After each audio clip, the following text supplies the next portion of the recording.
Ho appena saputo dall'ambasciata italiana in Ucraina, dall'ambasciatore Zazo e dai suoi collaboratori, che il Veneto, il signor Znamerovski, ha potuto passare la frontiera, quindi è sul territorio dell'Unione Europea e potrà tornare a Magliano Veneto. Credo che sia importante. La conferma arriva direttamente dal sottosegretario agli affari esteri Benedetto Della Vedova alle 2 del pomeriggio. La diplomazia ha fatto il suo corso e il moglianese Vlodomir può tornare a casa. Il 56enne, a Mogliano da 15 anni, dopo altrettanti a Mestre, è volontario tra l'altro della Onlus Mediterranea Saving Humans, fondata dal veneziano Beppe Caccia e che nel moglianese si appoggia all'associazione Officina 31021 di Zerman. Per lui, nell'arco di 24 ore, si è mossa un'intera comunità. Ieri dei volontari che sono lì al confine, volontari moglianesi, mi hanno chiamato, ero a un concerto per la pace e fatalità e c'era bisogno di un certificato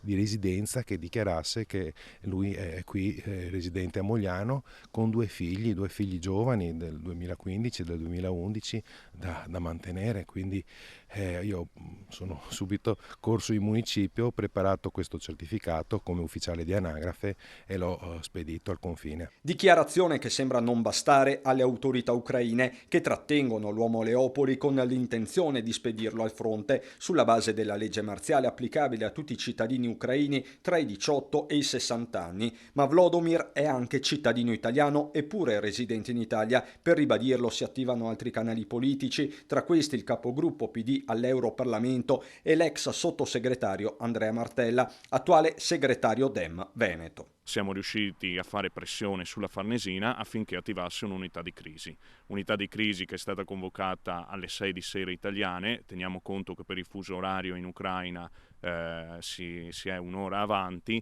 per cui non siamo riusciti a portare a termine il tutto entro la serata di ieri. Il lavoro diplomatico prosegue così per tutta la prima parte della giornata di oggi, fino al sospiro di sollievo collettivo. Come potete immaginare, la situazione in queste ore, in queste giornate è molto molto complicata sul confine tra l'Ucraina e l'Unione Europea, ma insomma sono contento che sia stato possibile risolvere questo piccolo caso dentro il caso più complessivo della guerra di Putin contro l'Ucraina.